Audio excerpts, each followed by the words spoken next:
जय श्री कृष्णा दोस्तों, कैसे हैं आप लोग। चलिए आज के ब्लॉग की शुरुआत करते हैं। सुबह के बज रहे हैं घड़ी में इस समय 5:30 और मैं रेडी हो रही हूँ अपनी मॉर्निंग वॉक के लिए। तो सुबह अभी मैंने स्टार्ट कर दी रेगुलर मॉर्निंग वॉक, क्योंकि पहले मैं करती थी एक्सरसाइज तो और अल्टरनेट डेज पे होता था, कभी गैप हो जाती थी। तो मैंने अभी यहाँ एक रूटीन फिक्स किया है अपने लिए कि मैं डेली मॉर्निंग वॉक करूँगी, थोड़ा तेज़ तेज़ चलूँगी। तो उससे क्या होगा, मेरा वेट तो रिड्यूस होगा ही होगा, थोड़ी एक्टिविटी फिज़िकल एक्टिविटी होने की वजह से बॉडी में एनर्जी मेंटेन रहेगी। तो ये सब सोच के मैंने मॉर्निंग वॉक स्टार्ट कर दी है। और अभी मैं यहाँ पे रेडी कर रही हूँ अपने लिए गर्म पानी, क्योंकि मुझे सुबह उठ के सबसे पहले थायराइड की पिल्स लेनी होती हैं। उसके बाद मेरा जो सुबह का रूटीन है वो स्टार्ट हो जाता है। तो चलिए आ गई मैं मॉर्निंग वॉक के लिए बाहर। सुबह बिल्कुल रोड खाली रहती है, अपनी सोसाइटी के बाहर ही मैं पूरे 3 चक्कर लगाती हूँ। टोटल एरिया मिला के मेरा लगभग 2 किलोमीटर का एरिया मैंने कवर कर लेती हूँ वॉक करते हुए। तो खुद को बहुत अच्छा फील होता है कि जब कुछ आप एक नया अपनी फ़िज़िकल फ़िटनेस के लिए स्टार्ट करते हो। तो चलिए वापस आ गई मैं घर पे और अब हो रहे हैं 6:15। तो अब टाइम स्टार्ट होता है डेली के काम का। तो बाकी की टिफ़िन मैं यहाँ रेडी कर रही हूँ। उसको आज शॉर्ट ब्रेक के लिए मैंने बनाया है उसके लिए फ्रेंच फ्राइज़ मैं कैसे बनाती हूँ, सिंपल सा तरीका है फ्रेंड्स।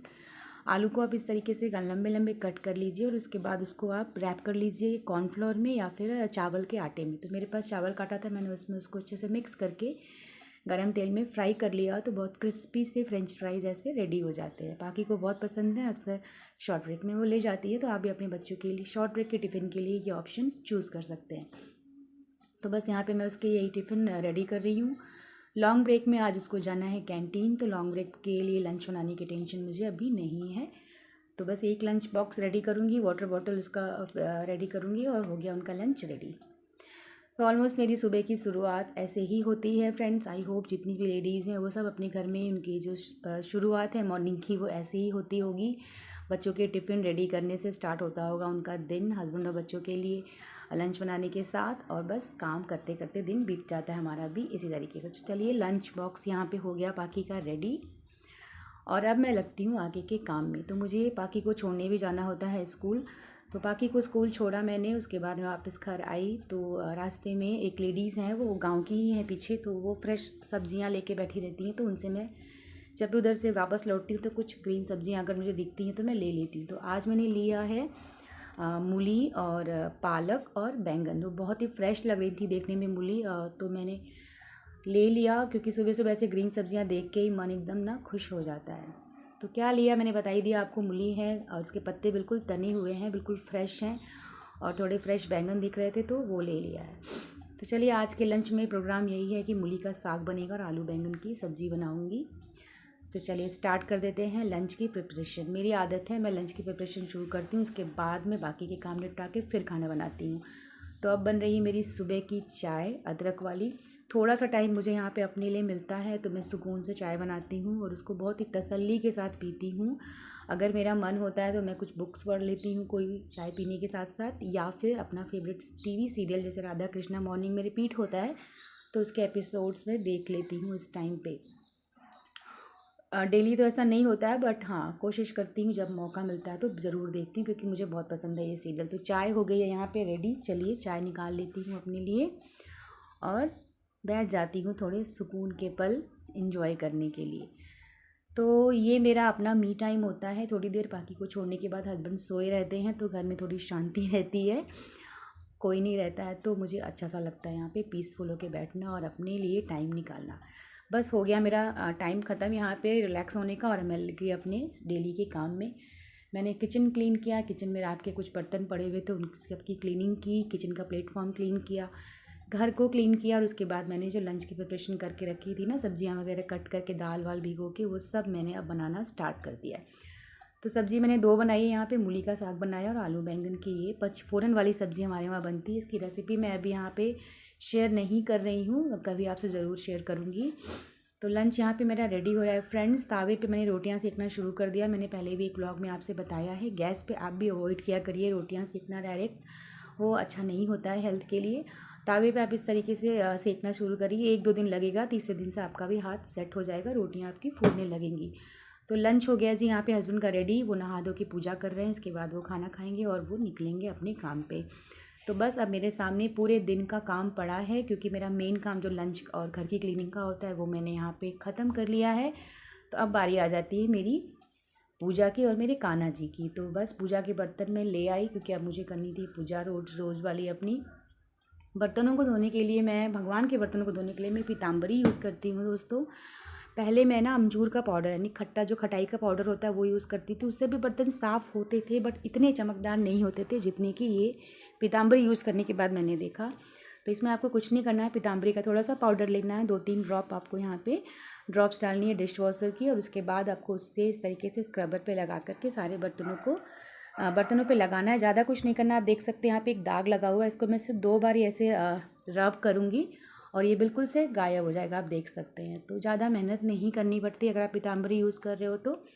बर्तनों में लगा के आपको बस छोड़ देना होता है कुछ सेकंड्स के लिए, उसके बाद आप वॉश करिए और आप खुद जो इफ़ेक्ट जो चेंज है ना वो आप देख सकते हैं कितना ज़्यादा, मतलब कम एफर्ट में ही बिना रगड़े बर्तनों को बर्तन बिल्कुल से चमक जाते हैं। मैं यहाँ बिल्कुल नहीं रगड़ रही हूँ, लेकिन बस एक बार मैंने हाथ चला के उनके ऊपर पीताम्बरी लगा दी सारे बर्तनों पे। अब मैं आपको यहाँ पे वॉश करके दिखाती हूँ किस तरीके से बर्तन बिल्कुल क्लीन हो जाते हैं और उनकी जो चमक है, जो शाइन है वो बरकरार रहती है, वापस आ जाती है। अगर बर्तनों पे कोई दाग वाग रहता है तो वो सब निकल जाते हैं। तो आप भी अपने पूजा के बर्तनों को धोने के लिए पीताम्बरी यूज़ कर सकते हैं। कभी कभी तो मैं घर की जो किचन की कढ़ाइयाँ होती हैं जो गंदी हो जाती हैं ना, उस पर भी मैं पीताम्बरी यूज़ कर लेती हूँ, तो वो भी बहुत जल्दी ईजिली साफ़ हो जाती हैं। तो देखिए यहाँ पूजा के बर्तन कितने अच्छे से क्लीन हो गए हैं और बिल्कुल शाइन आप इनकी देख सकते हैं, एकदम से नए लगने लगते हैं आप अगर पीताम्बरी से बर्तनों को धोते हैं। तो आप भी यूज़ करिए पीताम्बरी अपने भगवान के बर्तनों को क्लीन करने के लिए। चलिए, मैंने इसके बाद पूजा वूजा की और फिर इस तरीके से मेरा दिन बीत रहा था। आज मेरा प्लान था कि मैं हरी मिर्च मैंने मार्केट से लेके आई थी कि मैं उसका अचार बनाऊँगी।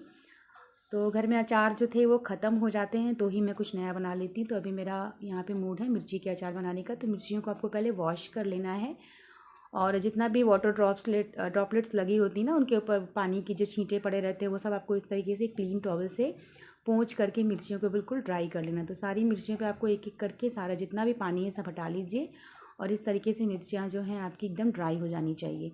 इसके बाद आपको क्या करना है, आपको बस इन मिर्चियों को अपने अकॉर्डिंग आपको जितना बड़ा साइज़ सही है अचार के लिए मिर्चियों का, उस साइज़ में आपको कट कर लेना है। तो मैं यहाँ पे प्रेफर करती हूँ छोटे छोटे साइज़ में इनको कट करना। आप देख सकते हैं मैं किस साइज़ का यहाँ पे कटिंग कर रही हूँ मिर्चियों की। तो आप अपने अकॉर्डिंग, कुछ लोग 2 पार्ट में कट करके बनाते हैं, कुछ लोग बड़ी बड़ी मिर्चियाँ लंबी बीच से चीर करके मीन्स उसको फाड़ के बनाते हैं, बट मैं इस तरीके से कट करके बनाती हूँ। मैंने सारी मिर्चियाँ यहाँ पे कट कर ली हैं फ्रेंड्स, देखिए अच्छे से। और अब आगे का प्रोसेस चलिए स्टार्ट करते हैं। आपको लेना है यहाँ पे इतनी मिर्चियों के लिए आप यहाँ पे 4 बड़े बड़े नींबू ले सकते हो और नींबू का रस इसमें डालना होता है गलने के लिए। तो बस नींबू यहाँ पे मैं कट कर रही हूँ। इससे पहले इस मिर्चियों में ना आपको क्या चीज़ डालनी है वो देखिए, वो डालना है आपको अचार का मसाला। अचार का मसाला ऑलमोस्ट सबके घर में होता है। सिंपली इसको जो भरवा बैगन वगैरह बनाते हैं ना, हम उसका भी मसाला कह सकते हैं। तो आप वो मसाला यहाँ पे 2 बड़े चम्मच ऐड कर दीजिए। बाकी इसमें और कुछ भी ऐड नहीं करना है। इस मसाले में इस अचार में ना तो तेल पड़ता है ना हल्दी पड़ती है, कुछ नहीं, सिर्फ आपको अचार का मसाला डालना है और उसके बाद इसमें आपको सॉल्ट डालना है और लास्ट में नींबू का रस डाल देना है। तो ये अचार बहुत लंबा आप स्टोर नहीं कर सकते हो, इसको आप 10 दिन के लिए बना के फ्रिज में रख दीजिए। 10 दिन तक आप इसे ईजिली कंज्यूम कर सकते हैं। तो बस अब मैं लास्ट में इसमें ऐड कर रही हूँ यहाँ पे नींबू का रस। जो मैंने 4 नींबू यहाँ पे रखे उनको कट करके आपको सारे नींबुओं का रस इसमें अच्छे से निचोड़ के डाल देना है। लास्ट में हम यहाँ पे इनको अच्छे से पहले मिक्स कर लेना ताकि अचार का मसाला और नींबू का रस अच्छे से सारी मिर्चियों में मिक्स हो जाए। उसके बाद लास्ट में फ्रेंड्स आप देख सकते हैं अच्छे से मिक्स हो गया ये। तो चलिए अब इसमें ऐड कर लेते हैं सॉल्ट। नमक की क्वांटिटी थोड़ी ज़्यादा रहती है क्योंकि इससे ही ये मिर्चियाँ गलती हैं जल्दी। तो अब इसमें हम सॉल्ट डाल लेंगे और अच्छे से इनको फिर हम मिक्स कर लेंगे। हाथ अब यहाँ पे आपको नहीं लगाना है क्योंकि हाथ में भी पानी वानी रहा तो अचार ख़राब हो सकता है। बस यही इसके इंग्रेडिएंट्स हैं, इसमें और कुछ भी नहीं पड़ता है। बहुत ही ईजी होता है बनाना, बहुत ही जल्दी बन जाता है और खाने में बहुत ही टेस्टी होता है। तो आप भी ट्राई कर सकते हैं इस तरीके से हरी मिर्ची का अचार घर में बनाना। ज़्यादा कुछ आपको यूज़ नहीं करना इसमें और बहुत जल्दी बन जाता है। तो अचार बनाने के बाद आपको पता है किचन थोड़ा गंदा हो ही जाता है, कुछ ऐसा काम करिए तो बस उसके बाद मैं लग गई किचन की प्लेटफॉर्म की क्लीनिंग में। जितनी भी चीज़ें थी वो सब मैंने हटाई यहाँ से, क्योंकि इसके बाद ही मुझे ये जो अचार था इसको शीशे की बर्नी में यानी शीशे के ग्लास जार में भर के मुझे रखना था। तो अभी मैं यहाँ पे कर रही हूँ अपना प्लेटफॉर्म क्लीन।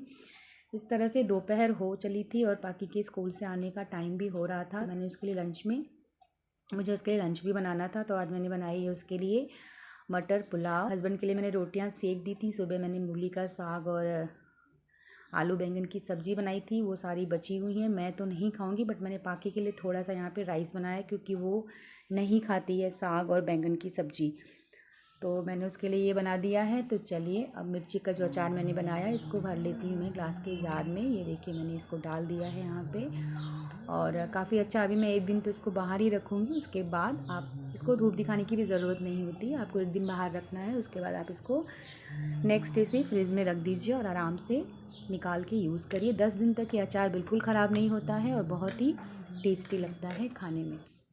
दोपहर हो गई थी, पाकी आई स्कूल से, उसने अपना लंच प्रिपेयर किया।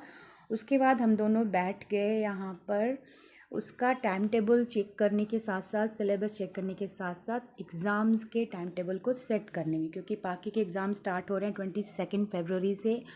तो अब टाइम बिल्कुल भी नहीं है, टाइम टेबल उनको मिल चुका है, सिलेबस भी दे दिया है स्कूल वालों ने। तो अब हमारा काम बनता है उसके अकॉर्डिंगली हम अपना टाइम टेबल सेट करें, घर में किस तरीके से पढ़ाई करनी है और पढ़ाई की प्रिपरेशन स्टार्ट कर दें। तो मैं यहाँ पे वही वॉच कर रही हूँ। आप देख सकते हैं फ्रेंड्स, 22 तारीख से स्टार्ट हो रहे हैं एग्ज़ाम। कुछ सब्जेक्ट्स में यहाँ पे गैप दिए हुए हैं काफ़ी अच्छे से, 4 या 5 दिन के, और कुछ में बिल्कुल भी गैप नहीं है। तो मेरा जो फोकस है वो यही है कि जिन सब्जेक्ट में गैप नहीं है उनको पहले रेडी करवाया जाए, उनका रिवीजन किया जाए पहले, जो चैप्टर्स लर्न नहीं उनको लर्न करवाया जाए, और जिनमें गैप्स हैं उनको बाद में भी मैं देख सकती हूँ। तो आप यहाँ पे मैंने सिलेबस पूरा अच्छे से स्टडी किया, क्योंकि बच्चों का अगर आपको टाइम टेबल सेट करना है तो आपको अच्छे से माइंड में पता होना चाहिए कि किस चैप्टर में किस सब्जेक्ट्स में कौन कौन से चैप्टर आपने रेडी करवा रखे हैं, किन चैप्टर्स को अभी टच करना है, लर्न करवाना है, और किन चैप्टर्स की केवल रिवीजन लेनी है। तो ये सब अगर आपके माइंड में अच्छे से सेट हो जाता है तो आप उसके अकॉर्डिंग अपने बच्चे का एग्ज़ाम टाइम टेबल रेडी कर सकते हो। तो पूरा जो सिलेबस है वो अच्छे से थॉरो स्टडी करिए, एक एक चैप्टर को देखिए ध्यान से सब्जेक्ट्स वाइज, और उसके अकॉर्डिंग टाइम टेबल सेट करिए। मैंने यहाँ पे टाइम टेबल सेट किया है उन चैप्टर्स को प्रेफरेंस देते हुए जिनमें गैप्स बिल्कुल भी नहीं मिले हैं। तो अब आप देख सकते हैं पाकी के पास टोटल 10 डेज़ का टाइम है। ये 11 फरवरी का दिन है जब मैं ये टाइम टेबल सेट कर रही हूँ। ब्लॉग थोड़ा लेट हुआ है फ्रेंड्स, क्योंकि थोड़ा बिजी हो गई थी 2-3 दिन, तो ब्लॉग आने में 2-3 दिन लेट हो गए। तो ये हो गया है टाइम टेबल यहाँ पे एग्ज़ाम का पाकी का रेडी 10 दिन के हिसाब से।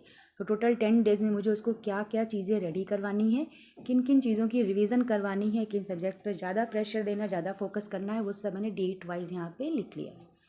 और मैंने टाइम भी डाल दिया, मॉर्निंग, आफ्टरनून, इन ट्यूशन में वो क्या पढ़ती है, और प्लस रात में सोने से पहले का 15 मिनट का time, 15 to half an hour का।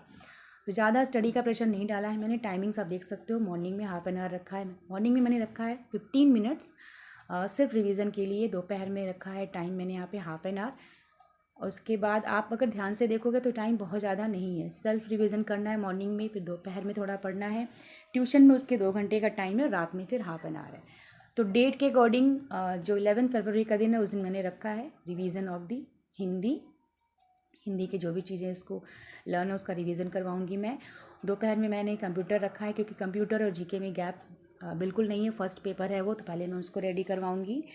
और रात में मैंने रखा है ओरल्स के रिवीजन के लिए, जो नेक्स्ट डे ओरल है। सुबह मॉर्निंग में जो रात में मैं पढ़ा रही हूँ पिछली रात में, उसको सुबह मैं मॉर्निंग में रिवाइज़ करवाऊँगी उसको। डेली का ये मेरा पैटर्न रहेगा, रात को पढ़ के जो भी वो सोई है सुबह उठ के मॉर्निंग में उसको एक थॉरो रिवीजन करना है, 15 से 20 मिनट में वो हो जाता है। तो आप देख सकते हैं जो भी चीज़ वो पिछली रात में पढ़ रही है उन सब का रिवीजन मैंने मॉर्निंग में चैप्टर वाइज रखा है। मैथ्स की प्रैक्टिस के लिए मैंने रात में हाफ एन आवर रखा है। तो रिवाइज़ करने के बाद जो भी चीज़ें हैं बच जाएंगी, जो भी टाइम, वो रात में डेली मैथ की एक सेट में प्रैक्टिस ज़रूर करवाऊँगी। तो इस तरीके से आप देख सकते हैं डेट के अकॉर्डिंग मैंने बाकी का पूरा 10 दिन का एग्ज़ाम टाइम टेबल रेडी कर लिया है, और इसके अकॉर्डिंग ही मैं उसको अब पढ़ाऊँगी। और डेज़ भी मैंने साथ में डाल दिए हैं ताकि याद रहे कि हाँ किस डेट पे कौन सा डे पड़ रहा है और क्या क्या चीज़ें रेडी होती जा रही हैं डे वाइज।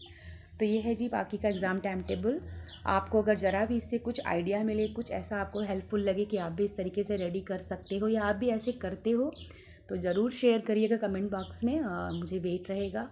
अब बच्चों का टाइम टेबल है तो थोड़ा सा कलरफुल होना चाहिए, तो मैंने इसमें थोड़े मार्कर वगैरह यूज़ कर दी और अच्छे से इसको कलरफुल सा बना के दरवाजे पे स्टिक कर लिया, जहाँ आते जाते मेरी और बाकी दोनों की नज़र पड़ती रहे। और बस इस तरीके से मैं उसके एग्ज़ाम की प्रिपरेशन कराऊंगी। चलिए फिर मिलती हूँ किसी न्यू व्लॉग में आपसे।